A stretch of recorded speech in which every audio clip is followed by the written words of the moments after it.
De acordo com o levantamento feito pela rede NBC dos Estados Unidos, uma das mais importantes e maior audiência nos Estados Unidos da América e no mundo, a oficial sênior do Hamas contou ao jornal da NBC News, o Richard Engel, que o grupo pretende liberar imediatamente todos os reféns civis, estrangeiros e israelenses, se Israel interromper os bombardeios na faixa de Gaza. Repito, não é uma informação da Jovem Pan, não é uma informação circulando na internet, é uma informação da NBC, se puder acreditar isso, ali, informação da NBC no nosso no nosso dizer aí. A NBC replicou e agora o The Guardian, por enquanto não há nenhuma manifestação no lado árabe, então na tarja se encontra a informação.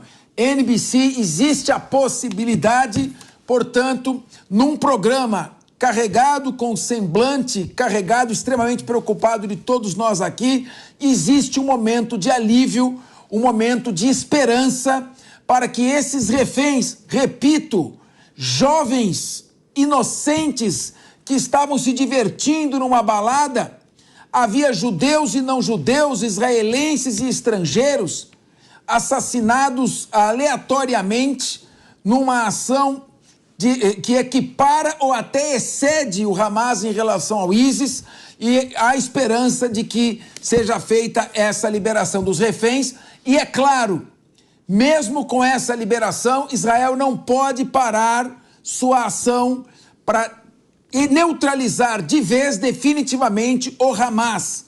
O Hamas tem recebido armas clandestinamente por túneis, sobretudo que vem ali do Sinai, recebe também por via marítima estas armas ilegalmente, foguetes, e ele, desde o momento em que passou a governar a faixa de Gaza, eleito em 2006 e depois prorrogando pela força o seu mandato, é preciso perguntar o que ele fez de positivo para aquela população de 2.300.000 palestinos, no que houve o progresso.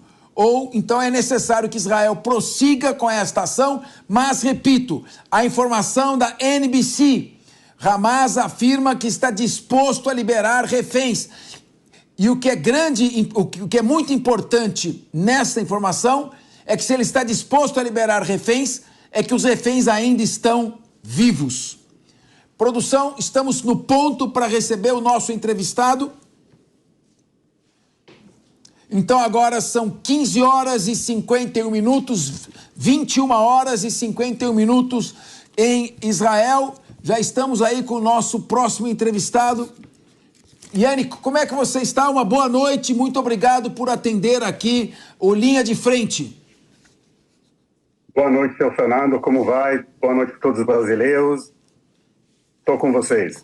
Bom, em primeiro lugar, nós desejamos a você, a sua família, a todos que estão aí em Israel e também aos civis da faixa de Gaza, muita proteção, que a gente possa superar este momento. Como é que está o clima nesse momento em Israel? As famílias, a imprensa está cobrindo o drama dessas famílias que estão com seus parentes feitos como reféns. Como é que está o medo de sair às ruas com a possibilidade de terroristas infiltrados? Dá um panorama geral de onde você está e como é que está o clima nesse momento. Eu vivo num kibbutz, que é uma aldeia, que fica 7 quilômetros a nordeste da faixa de Gaza, muito pertinho da cidade de Sderot. Então estamos em um lugar que se categoriza como zona de guerra. Nós estamos a 10 quilômetros dos kibbutzim de Kfar Aza, de Nachaloz, de Be'eri, de Nir Oz, que sofreram um massacre e mataram mais de 10% da população desses kibbutzim. Quer dizer, imagina, em Brasil, alguém entra e mata mais de 2 milhões de paulistas em 24 horas. Isso é a proporção do crime contra a humanidade que a organização terrorista Hamas fez há 10 dias atrás. Essa guerra começou por Hamas, foi declarado, e o senhor estava falando, eles vinham com a intenção de matar civis, soldados, policiais, bebês, nenês. Já mataram mais de 40 crianças nesses kibbutzim. Já mataram velhos, mataram famílias inteiras. Família Kutz, hoje teve o enterro deles, 5. Família, deixa eu ver o nome aqui, família Kedem, em Kibbutz Miroz, 5, pai e mãe e 3 filhas, de 6, 4 e 2 anos. Então, eles realmente fizeram um massacre com a intenção de levar o número maior que podem para Gaza. Olha, Yanai, agora nós temos... O Renato Batista vai fazer uma pergunta, e como nós estamos com o tempo apertado, todos vão fazer a pergunta já e você responde de uma vez só. Renato, por favor.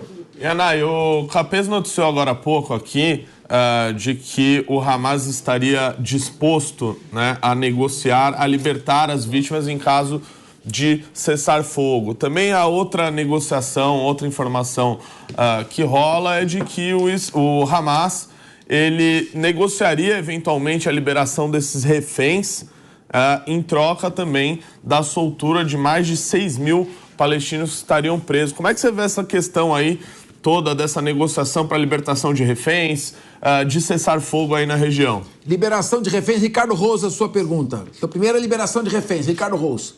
A segunda pergunta, que é a minha, é com relação à abertura desse corredor humanitário que está se discutindo e deve se discutir, inclusive, na proposta que o Brasil apresenta no Conselho de Segurança da ONU. Como você vê isso, a viabilidade disso? Carol Curimbaba. Não quero confundir a sua cabeça, mas gostaria de perguntar também, como o senhor mora num kibbutz, nós sabemos que os kibbutz foram um alvo especial do Hamas. O seu está bem protegido? Como que está a segurança do seu kibbutz? E nosso comandante Robson Farinazzo. Como é que estão os serviços públicos aí em Israel, em virtude da mobilização de muitos jovens, né? Se isso está fazendo falta aí nas atividades públicas. O que você acha da liberação de reféns, da abertura de um corredor humanitário na fronteira com o Egito? Como é que está a segurança no seu kibbutz e o funcionamento dos serviços normais em Israel? Dá para você fazer uma abordagem, Yonai? Vamos lá. Antes de mais nada, em relação de troca de reféns, eu não tenho ideia, porque eu entrei nessa entrevista. Eu só tenho que avisar, e vocês sabem isso bem melhor do que eu. Há muita fake news nas redes sociais e nas notícias. A guerra hoje, lamentavelmente, não é somente na batalha, mas também guerra sobre a narração, o narrativo de cada lado. Então, temos que levar e ouvir qualquer notícia, principalmente notícia principal e significante como essa, e verificar que vem de fontes fiéis de informação. Quando eu tiver essa informação, eu vou poder relatar. Posso dizer que um dos primeiros objetivos de Israel nessa guerra é liberar todos os seus reféns. Em relação de em que preço a gente pode fazer isso, não quero entrar nisso, nem sei. Somente sei que tem Israel uma pessoa que ele é o responsável pelo governo para negociar junto com o Hamas e, claro, ele representa as famílias de 199 reféns que estão na faixa de Gaza. A grande maioria deles são civis e não são soldados. A gente nem sabe também quem ainda está vivo, quem está morto.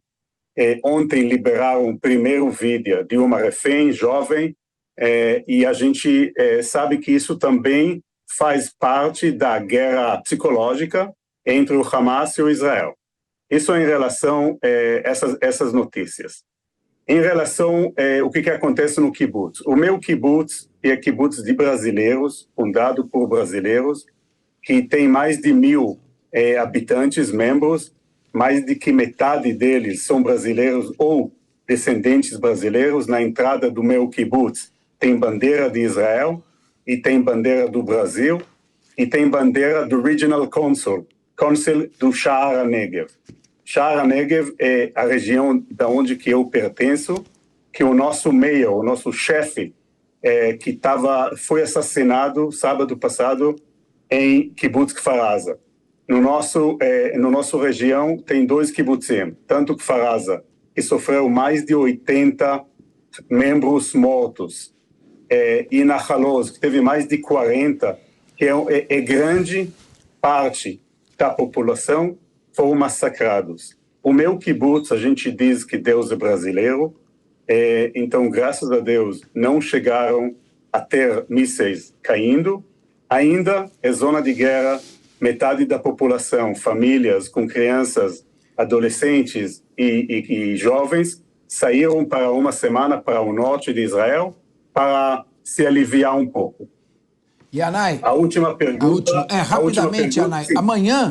Amanhã eu quero já te convidar, quero que você já deixe reservado aí na sua agenda. Nós vamos abrir o programa amanhã, às 14 horas aqui, horário de Brasília, 20 horas em ponto aí, horário em Israel, para que você possa prosseguir, porque nós encerramos o programa. Hoje foram entrevistas muito importantes, estourou o nosso tempo. Amanhã nós vamos abrir com você, porque há muitas perguntas que precisamos fazer a você para nos esclarecer. Uma boa noite, fique com Deus.